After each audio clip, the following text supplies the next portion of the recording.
Great Clips has been able to give me a retirement. I have a 401k. I got PTO. I have things that and I'm cutting hair. I'm in the hair industry. That everybody thinks about self-employment only. And that's cool. That's cool. But what happens when, there's some that are successful and they're making it cool. But how much of that hustle and bustle are you going to do and up and downs and all that? And it just got to the point where I'm just like, you know what, bro, let me start with here. And when I saw the potential, if I give this much energy to the industry, and I know I'm nobody here, if I give this much in 15 years and I've gotten this far, what can I do for 15 more years with a company that can back me up and have room for me to grow in?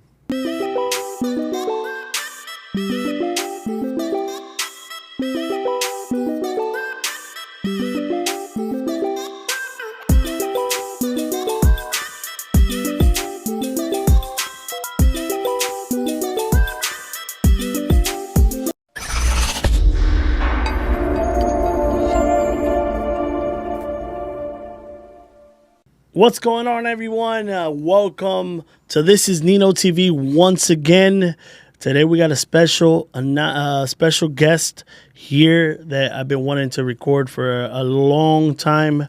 But first and foremost, this episode is sponsored by Invictus Podcast Studios. All right, so make sure you go follow them on Instagram. Make sure you go check out their podcast, the Black Belt Barber Podcast. All right, from Invictus, which let us use this studio. We have this studio to be able to take care of some business, right, and record. A couple of those episodes. For the ones that have subscribed, I want to thank you for subscribing to the channel. If you haven't subscribed now, hit like, share, let your friends know about this channel, and show the love, right? Comment, let us know what you think, how we're doing with the episodes. It would be greatly appreciated. But let's jump into our podcast from today. Today we have Rayz Fadez with us today. What's going on, Ray? What's going on, man? Just wanted to give you appreciation of you for even inviting me, man. I'm just super excited to be here. That's awesome, man. Thank you for coming out. Like we came out here. We're out, for those of you that don't know, we're out in Fort Lauderdale area, Coconut Creek, Boca Raton, whatever you're familiar for. Like I said, here at the Invictus Podcast Studio. If you guys want to come check it out and rent out a session, if you're into podcasts or whatever, they have a dope studio, really nice studio that Ray's very impressed, right? When you walked in, you're like, man. Shout out to Invicta for real, and thank you guys for having Nino here. This is a dope setup, man. I've never been in something like this, so this is for me, it's next level, definitely. Awesome. Listen, Ray, we know that you are the founder of Top Notch Barber Battle, coming out from Southwest Florida, right? Yeah. Punta Gorda. Now you're out in Miami. We just finished up doing a showcase yesterday. You just finished up doing a showcase yesterday. And founder of Barber on the Run, where you'll be showing some promotions and stuff like that, upcoming events, and anything that's happening in the industry. Let's talk about Barber on the Run, before we jump into a little bit about you. All right. So yeah, I started off with Barber on the Run. It's an idea that is starting to unwind, and is bringing back the guerrilla marketing on top of the social media and connecting everybody together. So it's just something that I was thinking about one day. It was like, man, how can I, and especially in such an industry that's hard to like reanimate names or come up with something new. And jokingly, I was talking to my wife, and I was like, oh, what about, I don't know, I'm always on the run. Why don't we just start with Barber on the Run?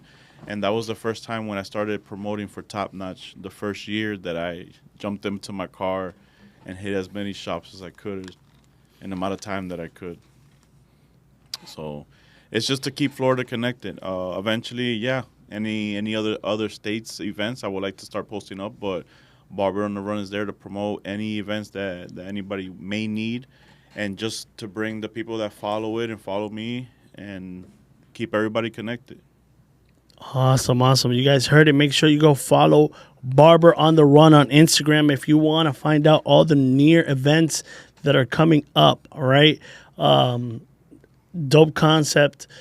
Nobody's, running the streets like you are right now. Yeah, it can either be called Barber on the Run because you're running on it, or Barber on the Run for any barbers that are running to different from event to event. So there's different concepts on Barber on the Run. I see you got a Great Clips hat on. Let's talk a little bit about Great Clips, right? For those, let's talk a little bit how you started, where you became, you were a barbershop owner now with Great Clips and doing big things with Great Clips. Talk a little bit about that. Well, man, sometimes we think about moving forward, only forward, and certain things in your life, certain things make you take a step back. So I moved from Southwest Florida. I moved to Miami. I worked at a few shops, and after owning your shop, it's kind of hard going into another establishment and trying to do the grind all over again. Especially in my situation where I have to be home because of my 3 daughters and stuff. I can't be open or close at a shop all the time. So I actually stopped cutting hair for about almost a year. I was doing other stuff. I got into thrifting and all that, trying to do that resale at home and all that. And I would sit down with my wife and I'm like, man, if I could somehow start working from home. And she's like, I know, but it's just, you got to be tech savvy, or you got to have something that you can work from home. A certain type of background, yeah. So there was just something in me that still wanted to cut hair. So I remember calling 11 barbershops in Miami for a job, part-time. Nobody wants part-time. Everybody wants full-time, which is understood. I get it. But for me, I don't know, if you have 2 part-time barbers at one station, it could work, technically. But so I called these shops. Nobody wanted to give me a chance. And I didn't even tell them who I was. I was just having a licensed barber. Can I do part-time? Nobody wanted to do it. So then I called my brother that worked at Great Clips right before the pandemic happened.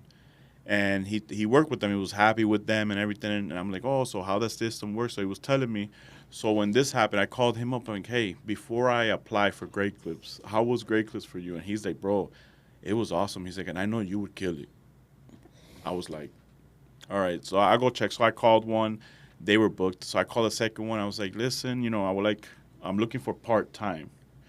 And they're like, yeah, we'll take you whatever hours you can, we'll take you. I'm like, all right. So I went in, and it's funny because I was supposed to start. I started on a Monday, and that year, it was the first time that Brunner Brothers came to Miami. You remember the Brunner Brothers? Yes, I remember that. So me and there, we bought. Shout out to Visionary.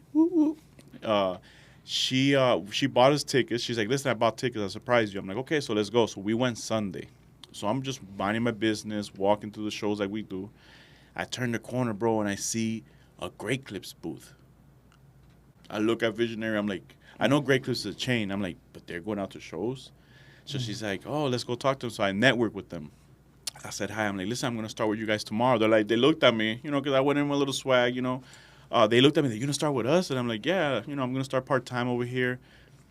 That was it. We exchanged our Instagram. We left. I started Monday. I went in with an open box because sometimes we keep our box closed. I went on, Great Clips is a company that a lot of people look at it, especially the barber industry. They kind of look at it and they're like, we're not trying to be a barbershop. We're not. Great Clips doesn't want to replace no barbershop or nothing. Great Clips, their customer base are just the ones that they just need a haircut. So when I started working with them and understanding that I could just go log in, do my haircuts. They have customers I don't got to promote. Do my little haircuts, do my little hours, log out, and leave. I don't have to answer my phone. Hey, do you have opening your app? I don't, bro. So I kind of disconnected because when we're barbers, we're so into even when we leave the shop, we never leave the shop. because we're always answering text messages. Even we have an app. We can have an app. Oh, I have an app. You're still going to have people text messaging you. I don't care. Out of 15 years that I switched into, I had an app at one point. Bro, I had the app for like 5 years. And I was still messaging people for appointments. And booking them in the app. You know what I'm saying? So I don't care what they tell me. There's no perfect app out there. You're not going to get everybody to convert. And that's cool. And then you start cutting customers that don't use the app, and then you start losing customers and all that, whatever, So I love the simplicity. The Great Clips is just, they're not a full service salon. It was just cutting hair. Mm-hmm. But then I had to up myself on cutting women's hair because they do both sides. Yeah. So what I love is the structure of it. So I started off as, I'll just do part-time, and then seeing them in the show, I was like, that, me, bro. Like with the shows, and you say something, and it just starts. So that's why that was there on top of me focusing at the salon. So then I wind up going to Utah, like 2 months later, to Salt Lake for the Salt Lake Barber Beauty Expo. Shout out to Tyler. So I went over there. I'm walking, and I see the same group that I saw in Miami. So when they saw me, they're like, what are you doing here? I'm like, listen, if I could afford to go to every single show, not just financially, planning, babysitters, kids losing school. Like, if I could go to every show, I would. I would live in these shows, but I can't.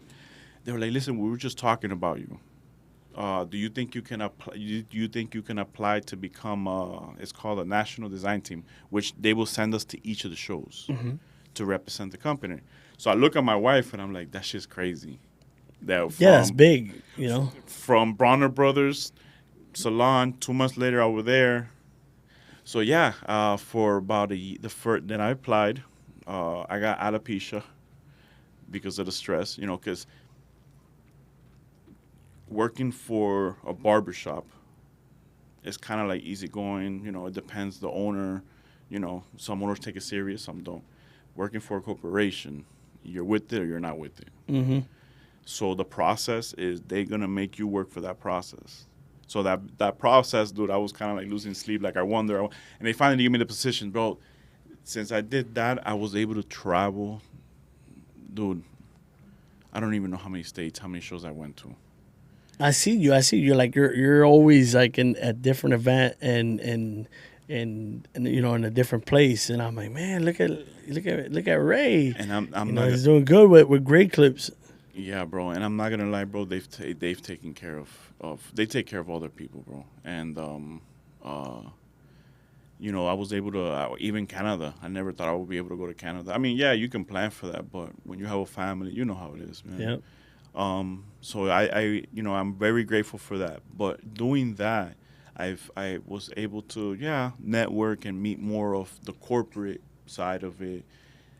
So with that design team, I was able to go to a thing that they call the Zone. So it's this Great Clips does their own trade show for their own people. So their own stylists and franchisees and managers. So then I went to their Zone. Is every odd year they break up this big show into 4 different zones. So I was in South Zone. So I went to it.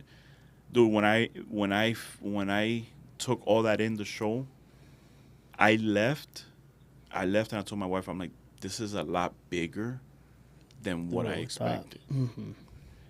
Then this year we went to the Zone where they do all those 4 in one. It's called the convention. Everybody goes back to headquarters in Minneapolis. When I saw that, I told my wife, I'm like, I think I found home. So I was able to connect, and they hit me up corporate. Because being on the design team, you're still in the salon 50-50, and then you're still in with corporate. So you're in that gray area. You know what I'm saying? Yeah. Do employment type deal. So it gets a little, bro, when they call me, they're like, listen, Ray, there's an opening to become an education specialist. And I was like, what the heck is that? So I hit up a friend. I'm like, yo, what is this in the company?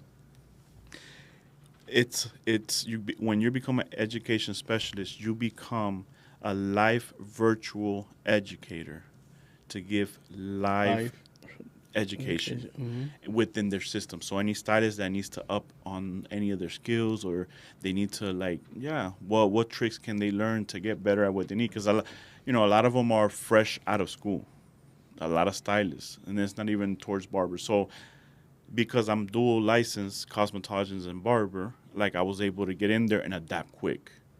So if you go in there Okay. thinking I could be a barber, only a barber, and that's it, barber, is It doesn't work like that, yeah. you have to be an open box. You gotta want to learn. I have to learn the layers. I have to learn the blow drying. I have to learn this. You know what I'm saying? Yeah. So if you're open box for it, give them a chance. That's awesome.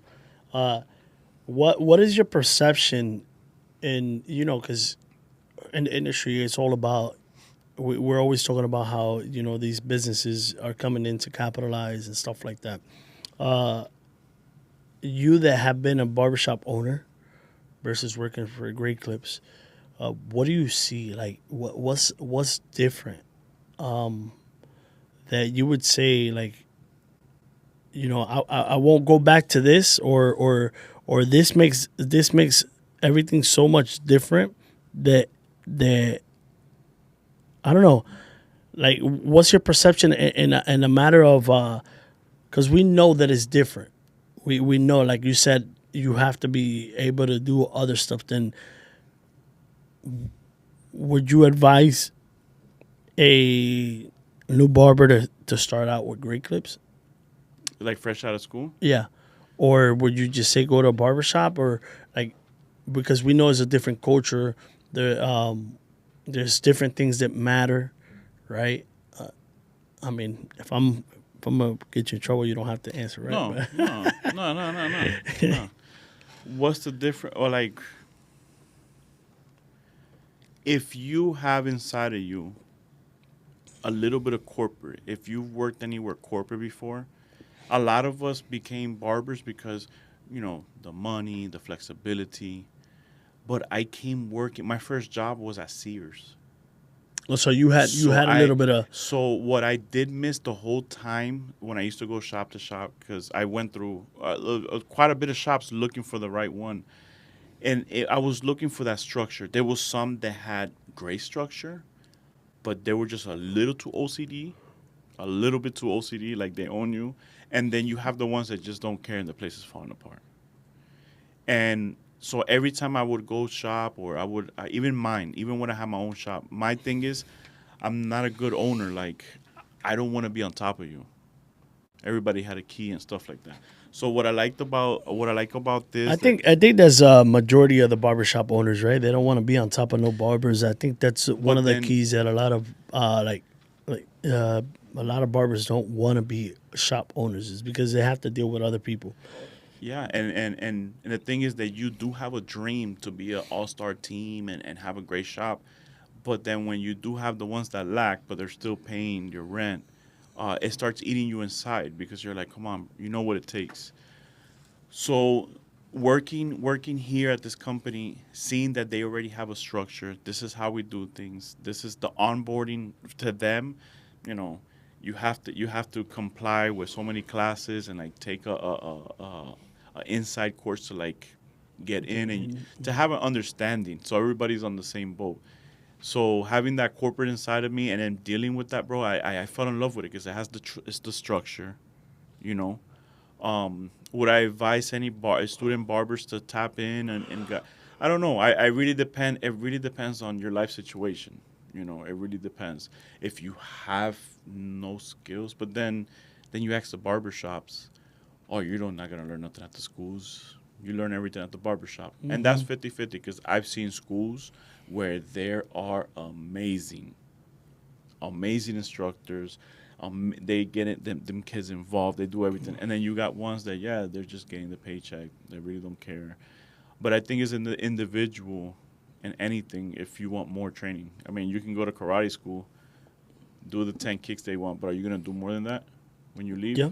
That's the biggest key. That's something that I was talking with one of the other gentlemen that was here before you, right? And we were talking about that. It doesn't end with school. It really doesn't end, right? Ideally, there's no growth if you don't do, if you don't do continuous education. Mm-hmm. You know, because then now you're capped out at where you're left off, and that's as much as you're gonna grow. Yeah. So I feel like okay. For the amount, the thing is, I'll never take back my experience in the barber world and how I went through it, compared to a lot of other people that probably were in grade clips for a lot longer and learned the system. I wouldn't change my path. I wouldn't change my path. I just feel like in my situation, how everything happened, um, grade clips kind of saved my career Mm-hmm. because I was kind of done with it. I didn't want to cut hair no more. My thing was the shows, but obviously with the shows that takes a lot longer than me just saying I quit cutting hair. Cut hair, yeah. You know what I'm saying? So you're a barber and you tried a couple shops and it's not for you and you just can't find the vibe. Yeah, maybe try to find your local, Great clips. yeah, and give them a shot because I mean you get paid hourly. You know, so you're getting paid hourly. All of them are franchised. So it depends. Each franchise has their own way of structuring their own salons, but they all have to follow the same rules. Franchise. Mm-hmm. So you just find the one, and bro, they're gonna help you with free education within the system. So if you're a barber in there, that's what happened to me. I walked in there. I'm like, hey, I really don't know. Like I remember that from cosmetology school, but I haven't done it in 15 It's years. so long, yeah. So they were like, "Oh, no problem. Here's courses and here's one-on-one classes you can take." And bro, I picked up quick. Mm-hmm. I picked up quick. It just came back second nature. I'm like, okay, it's just the repetition again. Look, 15 years barber. Oh, that's why when people say I'm a master barber, can you really cut any hair? Can anybody walk through that door and you know what to do with that hair? Yep. Now, a lot of people don't know. A master barber. You're gonna make people think now. You're gonna make people like, oh, it doesn't matter how long you've been in the game. No, it's just bro. it's just, What can you do with them What hairs? can you do? You know what I mean? You're a master barber. I know barbers have been in the game for 20 years and still trash. All right. I mean, it is what it is. Well, trash to our eyes, right? Because obviously, if he's still in businesses, because he's taking care of he's doing good, and he's taking care of his own people. But I guess, right? The titles. If you come with that ego that you're the best, but you're still not, you're still lacking knowledge on so much more, bro. It takes years to get up there. Yep. It takes years to get up there, and to have that open box to keep learning instead of just saying, "Oh, I know how to do fades and blowouts, and I'm done. I'm master barber." You know what I'm saying? It's just and I learned that in my rookie years when I first started working with the OGs. Bro, I learned from an Italian guy how to do all my sheer barber work. You know what I'm saying? And that guy never mastered nothing. He was just, his name was Art. My name is Art, Barber Art. My boy used to grab them shears in 15 seconds, shape the hair. He's like, oh, this is called shaping with dry hair. And I'm like, and that guy was nasty. He was like Edward Scissorhand. Pretty much. And the ones that know Art from Carlos Barbershop, y'all know what I'm talking about, man. Oh my God. Hey, so another big question, right? Prices. Let's talk about prices. We're always talking about prices. I do want to talk prices with me. Let's do it. Let's do it, bro. What do you think it is that it attracts people to places like Great Clips, right? A lot of people say, well, they only go there because they run campaigns. They run campaigns to where they're giving out cheap haircuts. Is it true? Like, are their prices same price as you know, as normal shops around town? Like, what is it that attract? Because I know they're big on marketing. They spend a lot of money on marketing.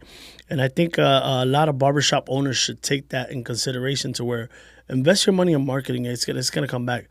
The only difference is, you know, barbershop owners, they're barbers at booth rent versus being commissioned like Great Clips. But let's dive a little deeper into what the prices are and what do you feel that changes, like how it fluctuates compared to normal barbershops. Ooh, my boy came with the fire.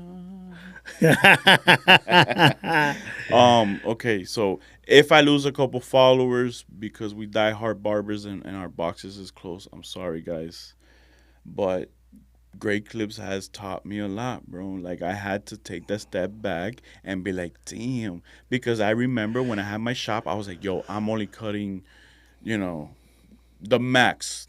Back, bro. I remember when I first started barbering, we were trying to hit 20, 25, 30 because that's when we're getting paid. 10 haircuts, and we ain't getting paid. I mean, maybe some gas money, some McDonald's. You feel me? Like, so then when I got my barbershop, nah, I only want to do 10 people and I'm going to charge this much and I'll make the same thing. That's fine. Oh, you're going to lose some customers. You'll lose some, but you're going to make up with the other ones. Okay, but what happens when they dwindle down too? Shit starts getting slow. That's fine. I respect everybody's price, guys. I'm not here to talk about price, but the difference. But that was my question. No, yes. Oh, okay. But the difference made me realize working at the Great Clip Salon, all the ones that you guys are cutting out because you went $5, I don't need him. He'll go somewhere else. Okay, we'll cut him. That's fine. At the end of the day, Great Clips, all they're doing is haircuts. Simple haircuts. We're not out here. Yes, bro. I've met. Shout out to all the stylists in the Great Clip system. I've met some faders, dude. When I started working at my salon, I'm like, they're all old. I was the youngest one there, and I'm 37 already. So imagínate.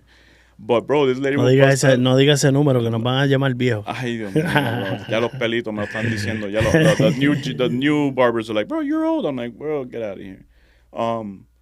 Bro, them ladies get fade. So, Great Clips keeps it simple, dude. We just cut hair. We give them a haircut. It's that simple. All we do, master barbers, stylists, whatever you want to do. At the end of the day, on this planet, on this whole planet, there's people saving people with heart surgery. There's astronauts. Bro, we cut hair. So that's why when people get gangster with the whole barber, I'm like, bro, we just cut hair, guys. We're like one step away from like doing nails and then doing, what I'm saying? That's what we do. We serve. So let's not see. I gotta challenge that. I gotta challenge that. We're still talking about price, but okay, go ahead, challenge. Go ahead. I disagree. I agree to disagree. Right? Let's say, it's just cutting hair, but I feel like a lot of barbers have more respect for it. Than just I think it's a prideful thing. For us barbers, the art is a prideful thing, and I would understand to a certain point. But and I respect that. I'm barber, bro. I got it tatted on my hand, bro. Like for real, I respect everything of it. But like okay, let's keep it on a high level and let's keep it there. They want to go on a high level and go beyond it, and it just gets to the point. It's like, okay, guys, like. So Great Clips brings it very simple. We're just gonna give you a basic haircut, giving you the haircut. Yes, they do skin fades, they do flat tops, they have their system for all that. And their thing is the old system. It's organized. The more haircuts, the more money you make. Yep. I understand. It's very few barbers. But are the prices the same, like base price? Well, how are the base prices? What are the base prices now for a haircut? What, 30, 40 bucks? 30, probably I would say 30 average. Let's average it out. I know we will always be under. We will always be under anywhere $10 to $15 under for a basic haircut. Because there's some cities that Great Clips are a little more expensive because they have to try to like keep up with everybody, but they'll never surpass anybody. But how do they make money? Because it's a number. Because they have to do it in a certain amount of time, correct? They got certain. So certain they have. Oh man, I don't want to say this wrong. Okay, so guys on both sides, give me a break. They have an expected. You said on both sides. Yeah. Because the other side, like, hey, Ray. They have they have a suggestion like, oh, hey, try to keep your times around this. You feel me? Mm-hmm. They understand that two all over with a little lineup, that's going to be quick.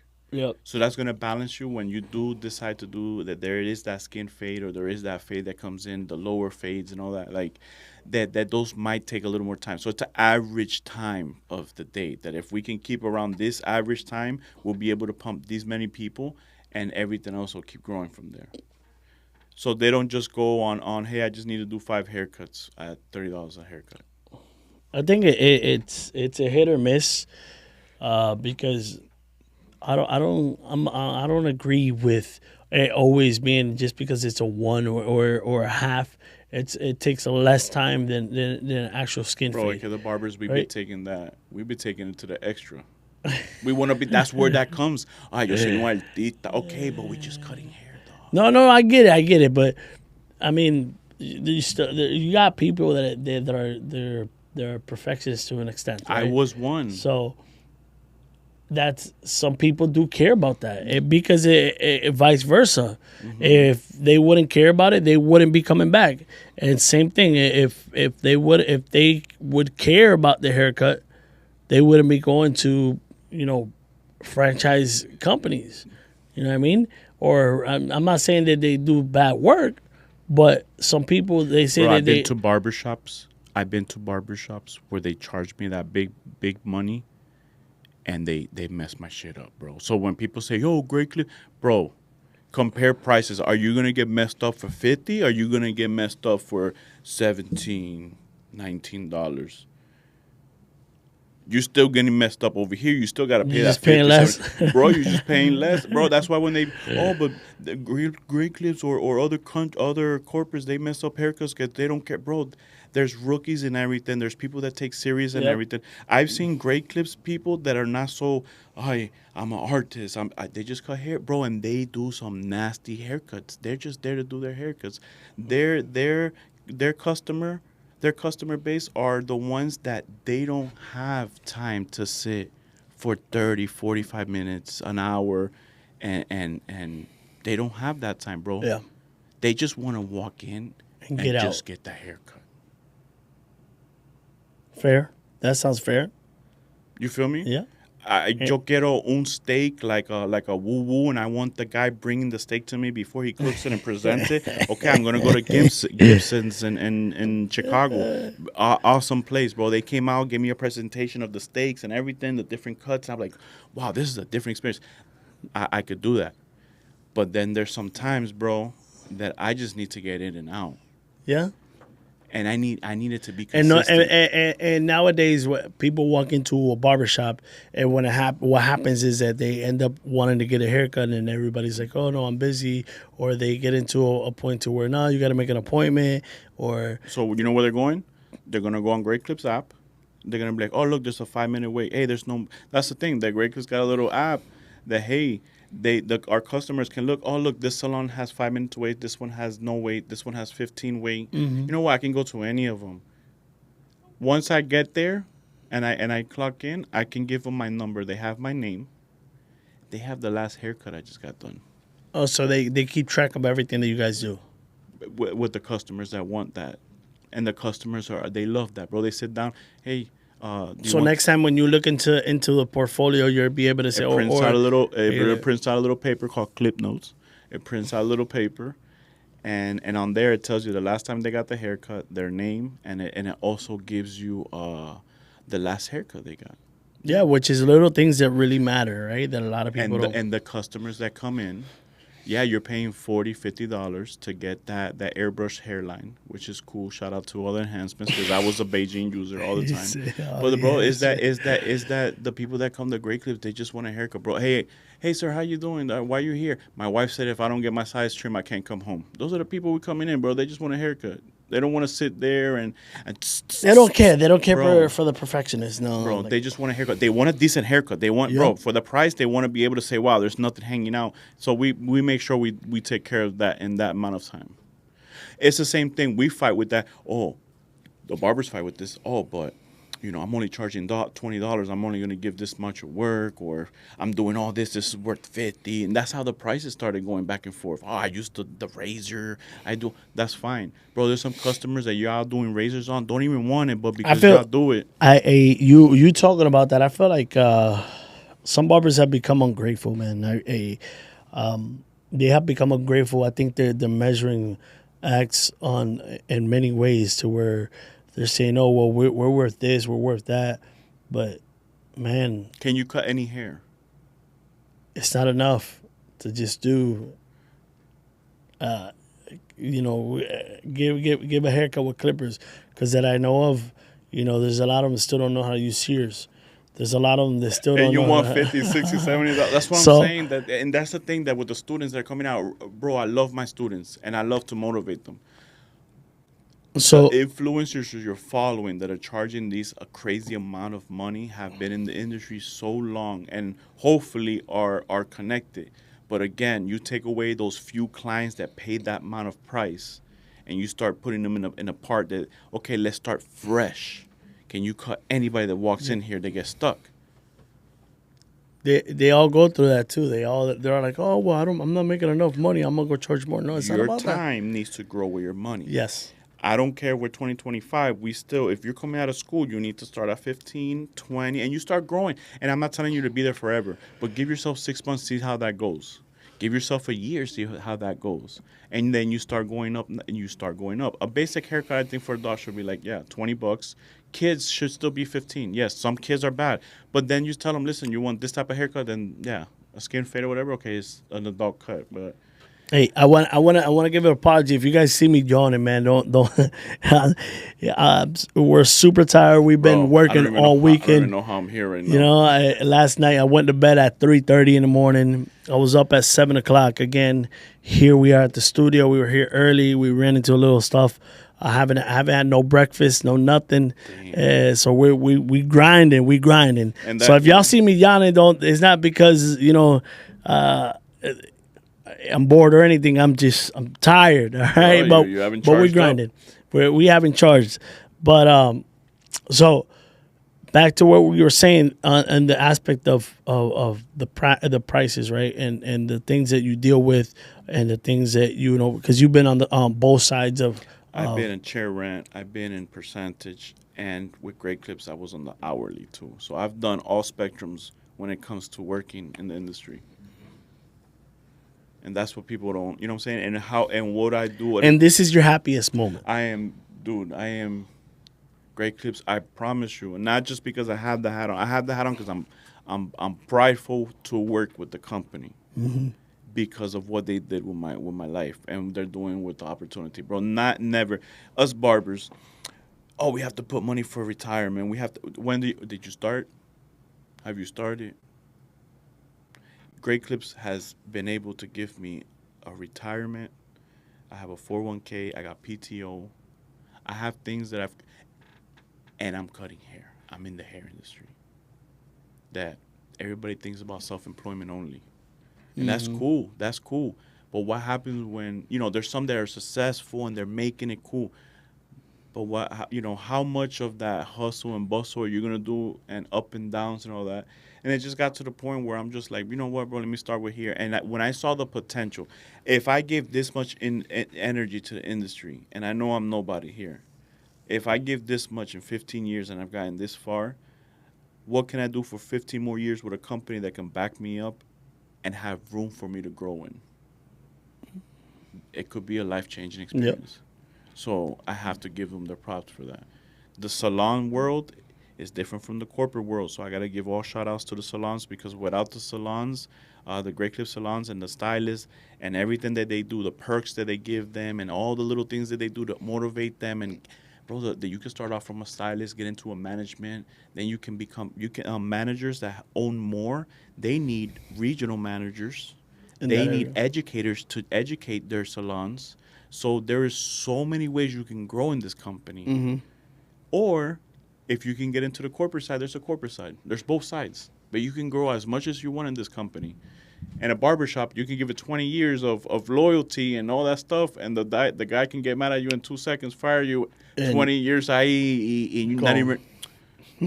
That's what my brain changed, bro. The older I get, I'm like, bro, I'm thinking about where I'm going to be I'm 37. And where am I going to be at 47, 57, 67? Where am I going to be? That's what I'm looking at. Because the first, I learned up and downs, everything. Now I'm trying to, figure it out for later on.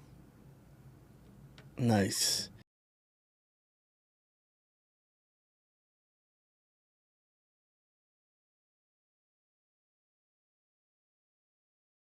If there's anything that you can that you could tell like a business owner that you see from where you were, from Great Clips or any of these franchises, what would you advise?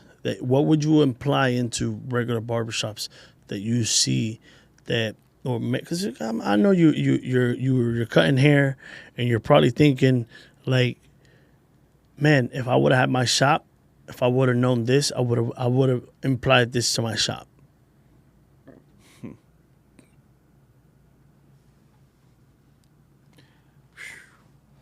Damn, bro. No warning with these questions. What would I no, you know what? I wish I would have started with Great Clips sooner, dog. But to give advice to myself if I had the shop and what differences and stuff, dude, it's just there's so much it takes. And I think sometimes us as owners, we try to do it all. We try to cut hair. We try to manage. We try to clean. We try to do taxes.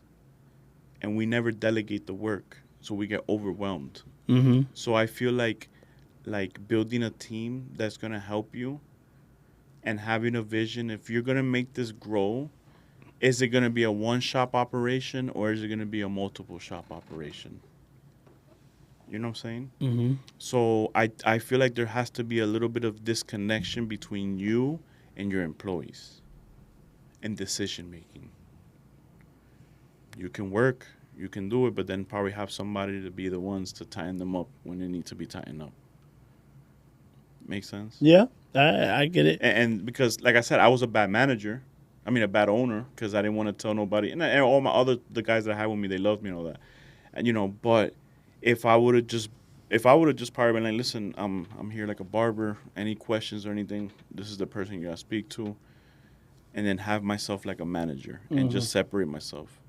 If your plan is to keep growing, yeah, you're going to have to start finding people to run the operations and you just making sure. Because you met Theo and everything, you're going to get worn out. Yeah, And then people are going to start hating you, you know what I'm saying? Instead of saying, yo, this manager is, you know what I'm saying? But that's what the manager's there for. So when we open barbershops, but I've learned that the manager is there to do the clean work. The owner there is to do the bad work, right? Because managers is basically maintain. He's like the manager is like another coworker. So they don't want to be on. They don't want to compared to like corporate, right? You don't want to bring bad relationship in between your barbers, right? So I strongly think that the one that should be taking action and being doing like the dirty work, which is like if something's wrong, get it right, should be the owner.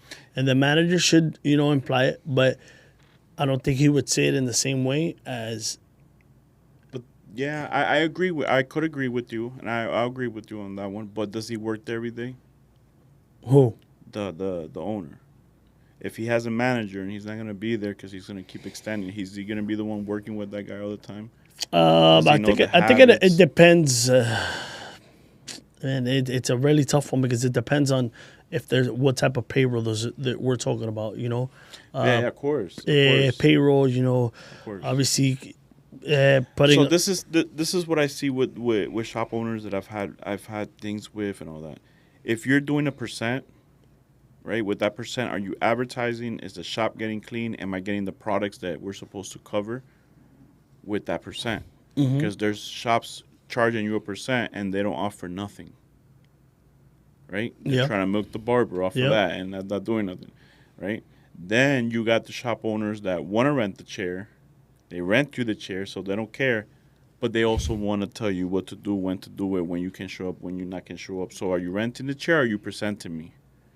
Yeah.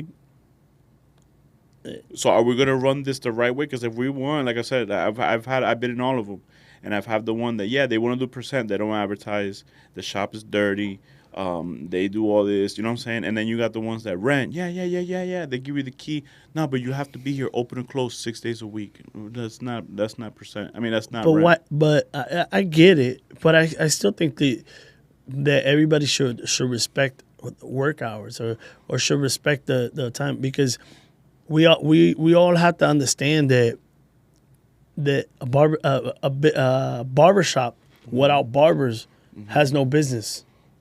Of course. The barber becomes a client of the barbershop because the barber rents the chair inside of a barbershop. But I'm I'm a firm believer that I say that regardless of what, you should respect those times. Absolutely. Because if you're not there, nobody's coming in. If you have 8 chairs and you have 8 barbers, right? And you're the owner, you're the only person there. And out of those 8 chairs, there's only 2 barbers, and those 2 barbers are busy. And people walk in because obviously if the barber's not there, it's because he wasn't busy. Mm-hmm. So and that means that he doesn't have enough people to fill in for those gaps. Because majority of the time when a barber doesn't show up to work is because they don't have people during that time, unless they really have something to do or something like that. But we know that the barbers with bad habits in that case, majority of the time, they don't have people in that time. Mm-hmm. So what happens when you have 2 barbers sitting there and they're busy, not sitting there, they're working, they're busy, and you have 8 barbers supposedly in your shop?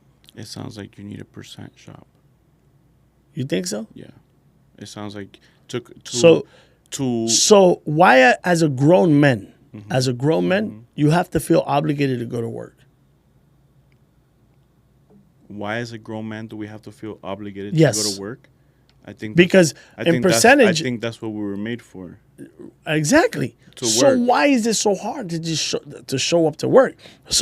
Because this generation makes $100 or $200 in one day, and they're like, "Bro, I'm good for the next 3 days." See, but your answer is, I think it's time for you to go to percentage. Why? Because if you want to dictate on the timing and stuff, and you want to have that staffing, then yes, you need to put them on percent so you can put them on a schedule, and then at that point, it's what you say. No. But we're not talking about dictating, because regardless of what, not dictating. I'm just saying, like when you're on percent, yes, I get it. But the thing is that a lot of people, when they have the perception of renting, is okay. I go in and I leave what I want. So the ones that are renting are usually the ones that have customers that could do that. Not always. Not always. Of course. But that's what I'm saying. Then you're wanting to fill up your chair with a whole bunch of renters without building them up. I consider myself a decent busy barber, right? To an extent. Huh? You're cutting the game. I see you. Decent, decent. I wouldn't say overbooked, right? But sometimes I am, sometimes I'm not. So I can't vouch for that. But if I take a day off, I'm able to take a day off, right? And the owner's not going to tell me nothing. You know why he's not going to tell me nothing? Because I'm there all the time. Mm-hmm. So that's different. Having the ability and the freedom to be able to do to take that day off whenever you want to is fine. That's why why a lot of people become barbers. But a lot of people are using that as an excuse to say, well, if I'm paying for the rent, I shouldn't have to come to work. Well, I pay for a rent and I still come to work because I own the business, right? And if I pay the rent of the business, I'm not obligated to open up the business for you. So what happens? What ends up happening? If the owner was to act the same way, what ends up happening? Do you have a place to work? No, absolutely not. So what changes? If you're let's say your chair is your storefront, right? Mm-hmm.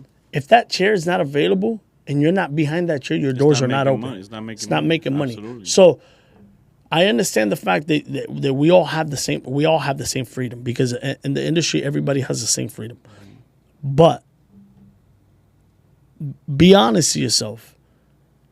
If you're not going into work because you don't have nobody and you feel that you can have that day off, why'd you get into the business? Because we make it look good on Instagram. Everybody see the Instagram life But it doesn't make it right. I get it. I understand it, but that's what I'm saying. Us as owners, if I could do it again, you know what I would do? Everybody would be on percent. You know how you would get your rent? You build up to it. You want rent? You got to give me some time. Mm-hmm. And I'm talking about a few years. When I see, when you've been with me for a while and I see that you're worth ethic and I'm like, you know what, papi? Instead of keep milking you for this percent, give me rent. Mm-hmm. You earned it. And I never heard of a businesses that do that to where they make but their the thing is, as owners, sometimes we're just like, I just because rent out they chairs lose and I too don't much. have to. Because this, in all reality, this is what happens, right? When barbers decide, that's why barbers end up moving shop to shop to shop to shop to shop, and never being a successful barber. And when I say successful barber, it's like never end up having booked full book, or they end up losing the retention is low because they're not a stable person. Mm-hmm. So when you're an unstable person and you don't show up to work, or you act like, well, I can go into work whenever That's I just want an to. individual. That's an individual No, problem. yeah. So anywhere you go, you're gonna have the same problem until you decide to have the discipline to say, I don't have nobody, but I'm gonna show up to work, because if somebody shows up, I'm gonna have the opportunity to be able to gain somebody new. But that's right. that's the real barber mentality. That's how the old school barbers, and that's how the barber game flourishes, by you putting in that time and many days of maybe cutting one or two people, and because some people get tired. They're like, oh, why do I have to be there if I don't have to cut hair? Yeah, bro, but how are you gonna, like you say, how are you gonna grow your build business? it? Yep. You know what I'm saying? Bro, if you have the OG there that's cutting, that doesn't sit all day, but you just wait patiently, I promise you, within a month or two, people will just be like, you know what, I'll give you a chance.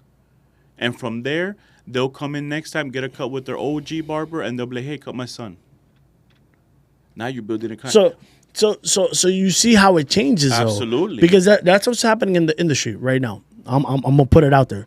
There's too many people talking about doing this and not doing this, and then doing this and that, and then they're contradicting themselves. Absolutely. Because we can't sit here and say, well, if I pay the rent, I shouldn't have to come into work. But now you're telling me something different. I'm not trying to attack you or anything. I'm just No. This is for the viewers, Absolutely, right? absolutely. So it's like, because I see it all the time, man. I see like, oh, barbers like, oh, if you're not gonna pay, and it's understandable. Some owners are abusive, to where they, oh no, you have to be here. No, excuse me, I'm here because of a choice, not because you make me come in. Right? That's different. That's micromanagement, or where you have to be here, open to close it. I understand that. Listen. But if I'm here at least 9:30, 10, or if I'm here 10 to 7 o'clock at night, and you guys close at 6, I'm doing my duties. I'm here, and if I don't leave, I'm doing my duties, right? But we can't be saying, oh, I'm a barber and I pay rent, and I shouldn't have to come in, and then yeah, absolutely, because absolutely, I get it. But that's how the suites are, though. They're paying rent for a suite, and they make their own hours, and they come in and out. But do you really think that if a person can't be successful in a barbershop, you think they can be successful in a suite by themselves? Absolutely not. And at that point, I feel like if that's the way you're going at it, then go find yourself a suite and good luck. And that should be the owner. And but good luck. The owners just want that $150 a week, that $250 a week. They don't show up. They don't show up, and they're stressed out. That's what I'm talking about. Yeah. That I don't want to be that guy that, how come he didn't show up? How come da-da-da? I don't want to be that guy. Yeah. And then, you have to fire a couple to keep finding the next one that is good. Then the last two chairs are doing the same shit for 2 or 3 years until you find the next. Yeah, so it takes a good amount of time to build a dope team in your barbershop. Yeah. That's why when I went to go open my shop, my one of my OGs, the person I worked with, said, Ray, the day you open your shop, that you come to me that you're gonna open your own shop, make sure it's a shop that you can pay by yourself. Yes. Make sure it's something that you can pay by yourself. I've heard because big leaders. Why? Guess who has to be at the shop 24/7?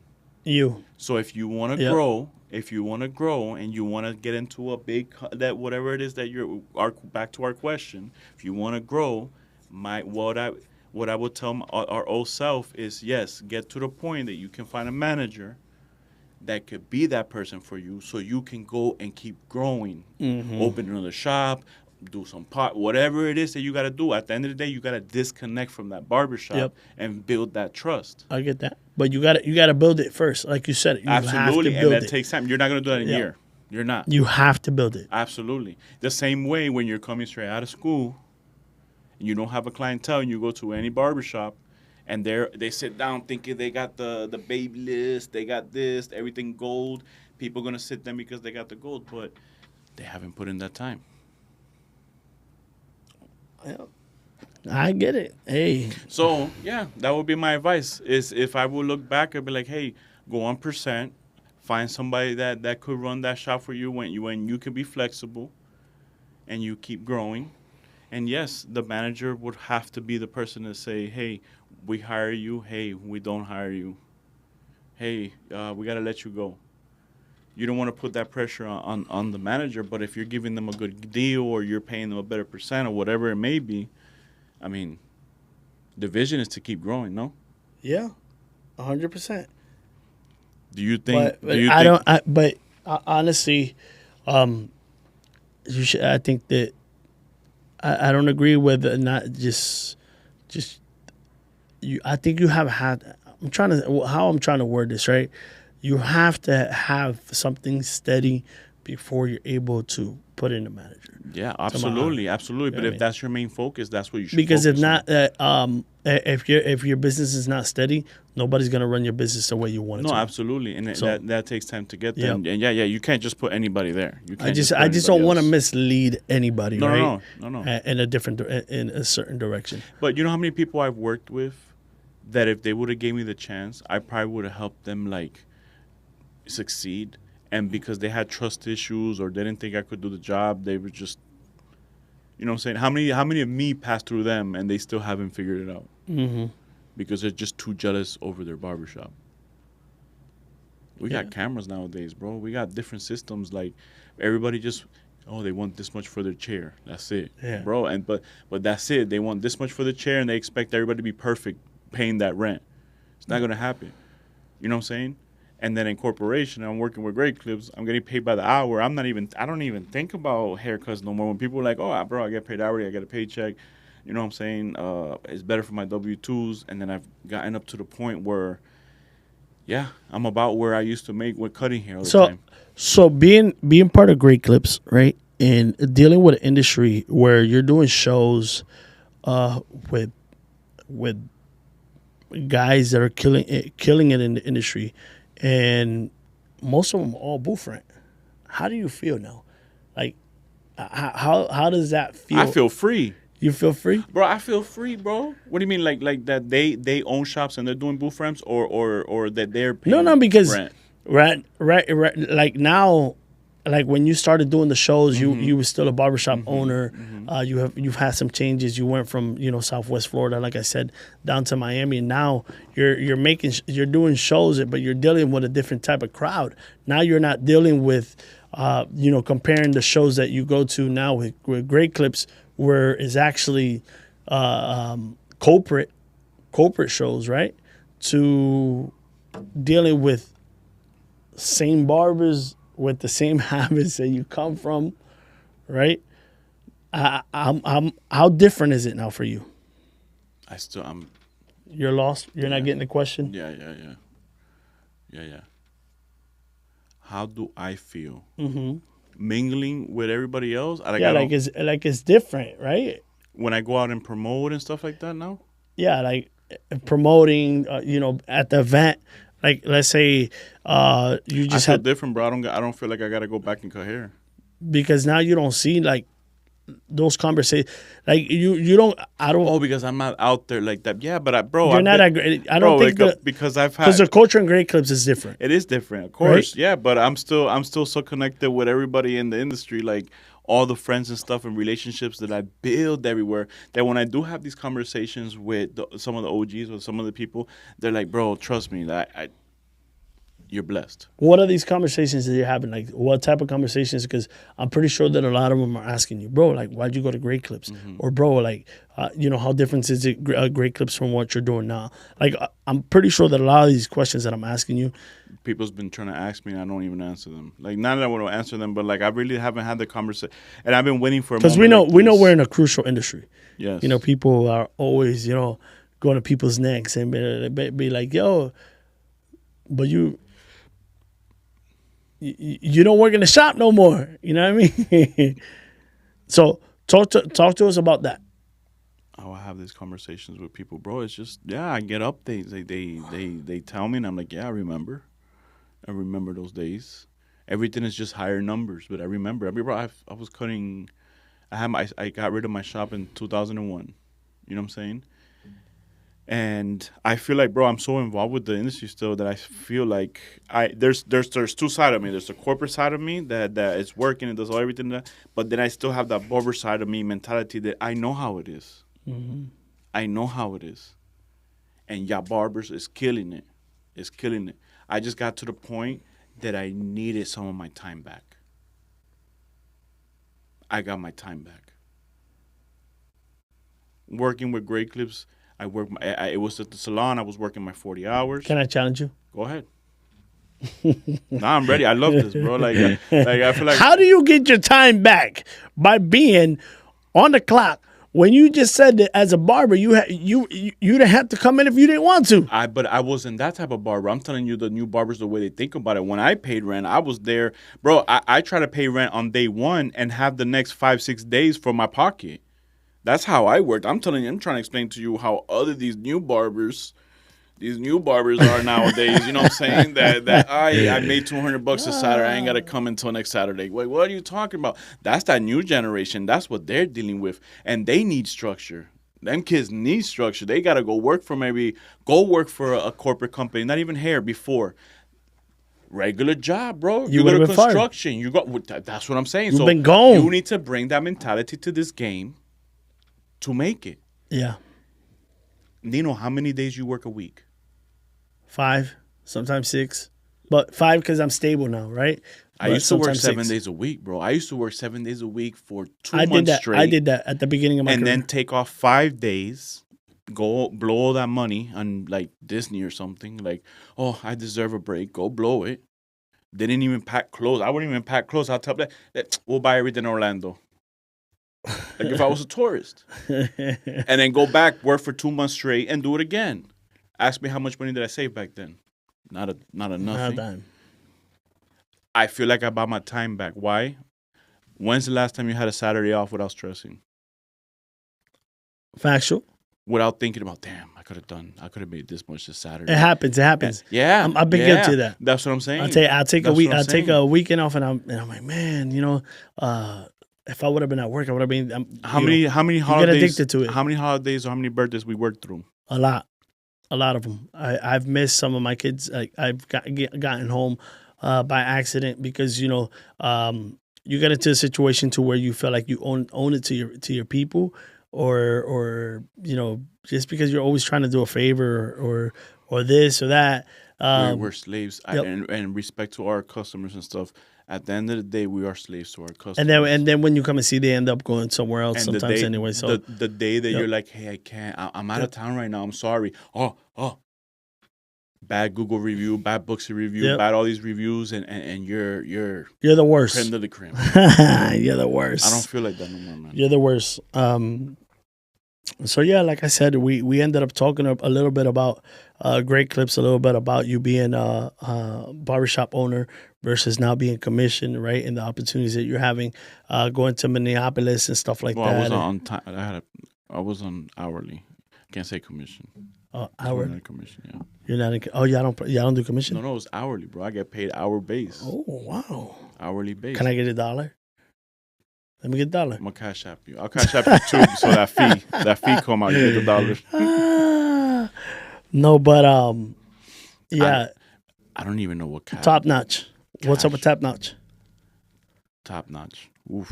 Here we go with another one. So top notch. After doing some feedback and stuff, are you done? No, hell no. We're working, bro. We're working right now. Is it over for Ray? No. Is it people supporting Ray because he's working at Great Clips? People supporting Ray because they see the energy, they see the hard work, and I continue doing hard work. Great Clips is just giving me the chance to be able to be barber on the run on my after hours and on the weekend. Bro, y'all see me promoting now on Saturdays and Sundays. Like, that wasn't before. I was working. Yeah. I was trying to promote Monday, Tuesday, and Wednesday when nobody's at the shop. Mm-hmm. So it's helped me refocus. But now, because I've been learning a lot, I'm actually learning how to structure top notch. Now I know what delegate is. Now I don't have to do it all by myself. I think the biggest key is to really get to understand the business. The business side of the it. business inside corporate, how corporate works. What are they doing different from us? I think that's the biggest key. And just from the salon aspect, I see so much that we're doing wrong in the industry that they're tapping into, man, and they're just chilling. They're keeping they're at the end of the day is to keep their customers happy, and they keep their stylists happy. There's some stylists that say, "Yo, I want all the hours," and there's some stylists that say, "Yo, I just want 4 hours." They accept everybody, and they make the whole operation move without anybody getting exhausted. Dope. You know what I'm saying? Yeah, I get you. You got 5 barbers, but you're milking them all year. They ain't doing that, bro. You feel me? Yeah. So, but they're also a bigger company. They're also but they started with one salon like everybody else. Yeah. And they just gotta structure themselves and believe in something. And every day, if these are the things that we wrote down, that this is what this is what we are, they make sure Monday through Sunday that's what they're doing. And sometimes we say, hey, this is what we're gonna do. This is what my vision. And by day 3, we forgot what we even talked about on day 1. Where here, they remind you 12 months a year that this is the same vision. This is where we're headed. Everybody, this is where we're headed. Instead of one day at a spurt, oh, I'm motivated. I'm gonna do this. I cleaned the shop. And then the motivation and everything that you set for, you kind of forgot. So if you're going to set a goal, you're going to set something, make sure that every day you keep delivering the same thing. Make it count, guys. Is what he's saying. Make it count. Anything else you want to give out for the viewers? All right. If you guys haven't, since you're gonna tell me you couldn't give me nothing about Top Notch, right? No, Top Notch, bro. So we're working on Top Notch. I have a team. Shout out to everybody that's in it right now. I have a team that and actually, I wish Visionary was here. It's a girl thing, bro. The women came and took over Top Notch. So it's to the point now that the only thing I'm gonna do is be the crazy one promoting the event, while everybody else is. Now, when you guys reach out to me, hey, what are the rules? What are the regulations? Where can I buy tickets? You guys are not gonna be talking to me. It's gonna be them. So, are you partnering up with Great Clips? For Top Notch, ooh. They've been a big support. They've been helping us, and yes, they will always be involved. Let's see. We have something in the books, and we might be coming to the Twin Cities, but we'll see. Twin Cities, we'll see. Minneapolis, we coming. Some say not to speak things because of jinx, but I've always been taught if you say it, guess where you got to work for it. Yep. So that's why I've always money been where your mouth is at. And if you know me from cosmetology schools, because I have the conversations with people from Cosmo School, and when I went to, they type me once in a while. They're like, "Damn, Ray, everything you said in school, you're doing it." So I've always been one. If you put it out there, well, my dad taught me that if you say something, make sure you do it. So back it up. Because it happens. I mean, because my mind raised no punk. Nah, not like that. But I mean, if I've thrown, I'm going to do an event, and I kind of just drop the flyer, I take it out because it didn't happen. It happens. But when you get everything aligns, you have to give it 1,000% and more. Shout out to everybody that came out to the Haunted Mansion yesterday. Yeah, so give out a shout out to the rest of the people. Shout out to Indigo Barbershop in Miramar, Indigo Barbershop 2, and Karine and her team for hiring us to get this event going. And shout out to everybody that came out. You felt the energy. What did you feel? How did you see? I mean, I know, the place was pretty dope. It was the first time I do anything in the club. Usually I do venues and hotels. So it was a different change for me. The first time I really host, because I don't. I seen you. You were excited yesterday. I was like, hey, and you know what? What's helped me involve to talk like that? Great Great clips. clips. Because I'm talking in front of people every day. So now it's getting to the point that I'm just talking. I see the confidence. I see the videos you're doing and stuff. You're feeling a little bit more. You know, I'm like, man, look at Ray. Man, he's grown, dog. Trying, bro. Hanging out with people like you, bro. Nah. You hanging out with bigger people, bro. You're good. So when we coming back up to Tampa? You tell me. We're gonna get some more sushi, but when we're gonna do something out there, bro? Because shout out Tampa. I love Tampa. I'm thinking. I got a lot of people asking me. I really want to do something out there, but I want to focus more on the educational side. I don't think it'll be a battle. Maybe showcase. Who you gonna have promoting that event? Barber on the Run, baby. Boom! Barber on the Run. All right. So if we don't have anything else to say, we're going to wrap it up, and we're going to thank Rayz Fadez for coming out today. Make sure you follow him on IG, and you follow Barber on the Run. Barber on the Run, which is a platform where you'll be able to find all the events that are coming near you. If you want to find out, that's the place to go. If you have something that you want to promote, make sure you hit up Barber on the Run. Like I said, this episode is brought to you by Invictus Podcast Studios. We want to thank them for the hospitality and letting us shoot these episodes out here in Coconut Creek, Fort Lauderdale area. So if you're looking for a studio, they have it. You can find me on This Is Nino on IG. And don't forget to follow This Is Nino TV on Instagram so you can get all the latest episodes that are coming out in the future, right? I don't know if you have anything else that you want to say. Just wanted to give you a thank you. Shout out to Invictus for letting us in. Dope location. Nino, I've seen you grown. I love your podcast. And anybody that hasn't tapped in, tap in. This is not only for barbering, Cosmos. He has a lot more stuff in here. And I appreciate your time, bro. I appreciate the love that you bring to this and what you're trying to do than just a podcast. Like the information you're bringing in, you know. And if you're following me, don't unfollow me because what I said, like I said, this is my experience. My life is different. I respect the culture. I respect every barber, rent, percent, hourly. I'm for the industry, so. Awesome. You guys heard it from the man himself, Rayz Fadez, and Barber on the Run. And make sure you find him in a show near you. All right? Listen, if you haven't subscribed to the YouTube channel yet, please subscribe, hit share, like, comment. Let us know how you feel about these last episodes that you've been seeing, what we can change. Who do you want to see on the channel? Tag those people that you want to see on the channel.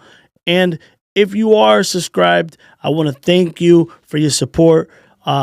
Share, people. Share. Let's flood these stories. Let people know that you were watching This Is Nino TV. Until next time, let's go.